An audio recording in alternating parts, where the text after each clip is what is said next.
J.W. Nigerian with Commercial Real Estate Professional Investors Group, and we're here at the GreenPearl Distressed Real Estate Summit, and we're here today with Brian Shniderson and Marc Benezra. Marc Benezra. And let's see, you're with B&A? I'm a managing director at B&A Capital Partners. Okay, and you're with? I'm a partner at Baker Hostetler. Wonderful. Okay, we're here at the GreenPearl Distressed Real Estate Summit. So I'm guessing we're all speaking, you guys are speaking about distressed real estate? We have, yes. Yeah, we had a panel this morning, and we discussed basically what's going on in the industry as a whole, what we could look out for in 2011, and we had some, in a very interesting panel, we had an institutional pension fund advisor, a very large one, Stan Eisman over at American Realty. We had a kind of a high-profile real estate investor and developer, Michael Rosenblum, Rosenfeld, sorry, Stan Freshman at Standard, and then Marc counseling us in legal issues that have been, really coming to light recently on the in the distressed world, both from a borrower perspective and a lender perspective. One of the subjects that we were talking to Marc about was really how he has worked with guarantors who have been challenged over the last couple of years through the Great Recession, as it's known, and where they may have lost a lot of equity and they're in a more of a challenged position. And Marc seems to be kind of the Robin Hood champion of the more high-profile developers out there. I keep hearing his name all over the place on deals that he's doing where he's working with these borrowers. So, I found a lot of what you had to say, Marc, today really interesting from a lender perspective, because I think, okay, if you're getting the borrowers and guarantors off on some of these guarantees, what can I further, do as a private money lender? And we use private funds, unlike an institution. We're not a regulated entity. We're a licensed entity. So we lend kind of 2 to 30 million nationwide on all commercial real estate types. So we've got to have, business acumen in multiple states and multiple areas. And so any kind of potential challenges from a guy like you always is, it's always worthwhile listening to. And I think what probably would be interesting for this is to just kind of briefly discuss a couple of your more high-profile situations of recent to where you were able to really help the guarantors. Yeah, we want to do that, but let's back up a little bit. What does B&A do? Well, I think B&A is a private money lender. We raised our funds in early 2008 when we saw that there was going to be a serious liquidity crisis in the commercial real estate market. Okay. B&A is a partnership between Bellsberg and Robert Abbasi and myself. Right. And everybody's been in the business in very high-profile areas for 40 or 50 years. So this particular group was put together to really kind of address the commercial real estate challenges that we saw coming in 2008. So we've been very conservative and very picky about the type of deals that we look at. But we typically are transitional capital, so we're short-term bridge loans. We do loans kind of from 9 months to maybe 2.5, 3 years. We do them on property types in all areas, but if somebody's buying a note or buying back their own note, which is known as a discounted payoff from a lender, we'll go ahead and we'll finance that borrower to buy their own note back, and typically it's on a property that is going through transition, either by vacancy or could be some other economic condition. We'll also work with borrowers if they're trying to stabilize an asset. So we're just the transition in order for the borrower to get a deal on a property and then to go ahead and get less expensive capital for an exit strategy. And Brian, when I first met you, it was like 2008, 2009, yeah, when all this was happening. And I was impressed because everybody I knew at the time was hurting. And I was getting calls every day going, if you could just front me 50 grand, I could get out of friends. this. Right, yeah. Friends and This family. can't last very long. Right. But I was impressed by you because of the fact that you guys were so picky about the stuff that you had, that I'm sure you've been affected by this, I'm sure, but you've done very well also.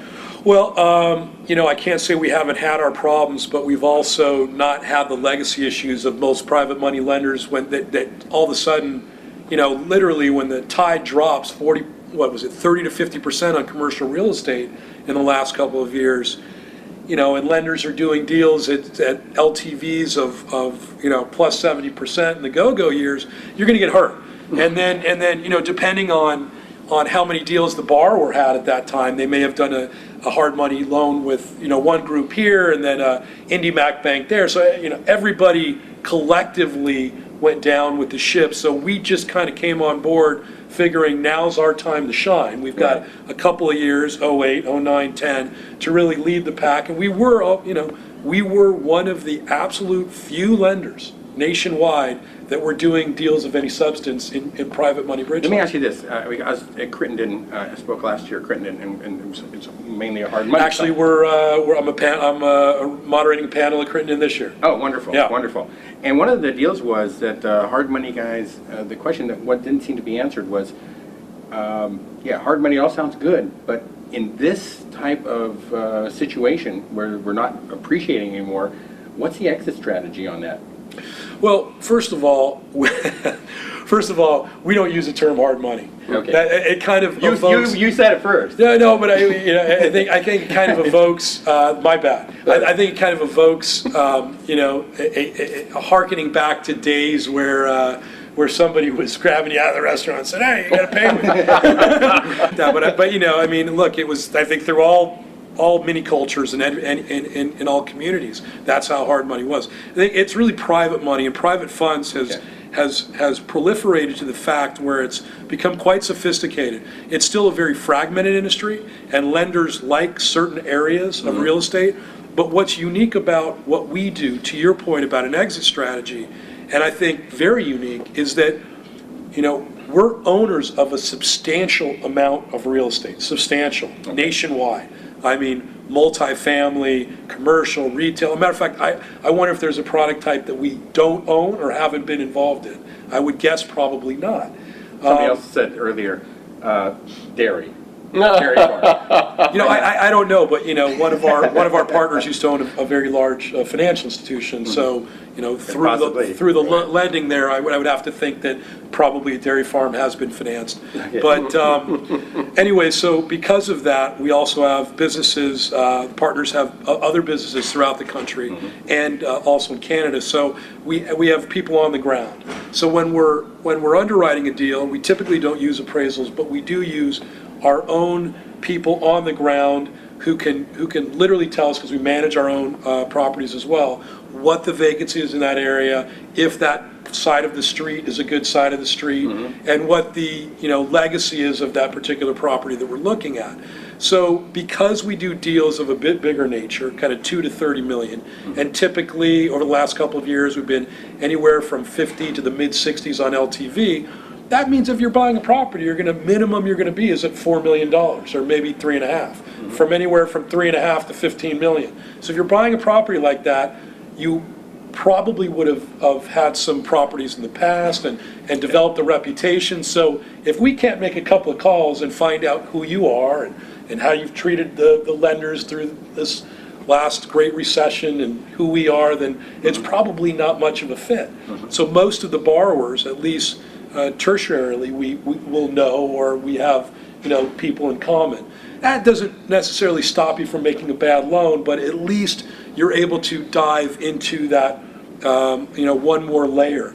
Now, on the exit strategy, for us, if we can't clearly see how a borrower is going to exit the loan within, let's say, a 2-year period, we're not going to do that deal, because we're not loan to own guys. And I use that phrase by saying we don't put money into deals hoping that the borrower is going to default where we can go after the property. Right. We're strictly yield driven, meaning we want to get paid, we want to turn that money, we want to do more loans. So when we look at an exit strategy, we'll look at it from a number of areas. We'll look at it on who the conventional lender is to take it out. We'll look at the borrower and their resources in order to be creative. If it's a sale, we'll look at the micro comps in the area, and we'll talk to brokers. But we do spend, it's a very good question, because we do spend a significant amount of our time underwriting on exactly, if the first exit strategy doesn't happen, what are the follow-up exit strategies? Very good. So let's talk about, because you pointed out that Mark was talking about some legal issues, and I'm not privy to those. So, Mark, can you talk about what you spoke about? Sure. Well, first of all, I'd like to say I've had the unique pleasure of working with Brian for years. He's a very good friend of mine, and I've had the opportunity to work on some very hairy deals that they've looked at. One of the few opportunities I've had to do transactions over the last several years has been to work with BNA as they've gotten into some structuring issues on their loans. I represented Brian before he was with BNA. I've actually represented each one of the partners at BNA at one time or another. Yep.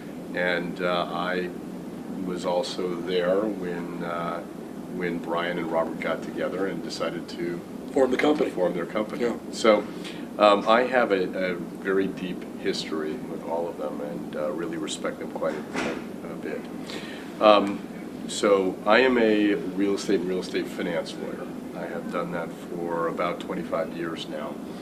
And over the course of the last several years, because of the lack of transactions that I alluded to earlier, I've migrated into a fairly specialized area, and that is loan workouts, mostly representing guarantors, solvent guarantors who are being attacked by banks in enforcing their guarantees. And we very aggressively defend them.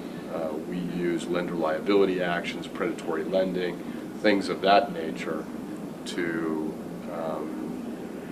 help them out. What we do is we break down the transaction from its inception. This is lawyers going over all the paperwork and all the contracts. Exactly. I mean, somebody will come to us and say, look, I have been sued. I have a $10 million exposure on my guarantee. I have issues relative to what the bank did in connection with several things.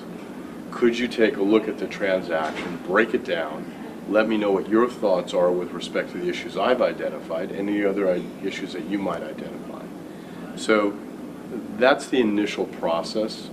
Once we've completed that and given them our sense of what the hooks may be, what their positions may be in terms of defenses and counterclaims, to the extent they have any.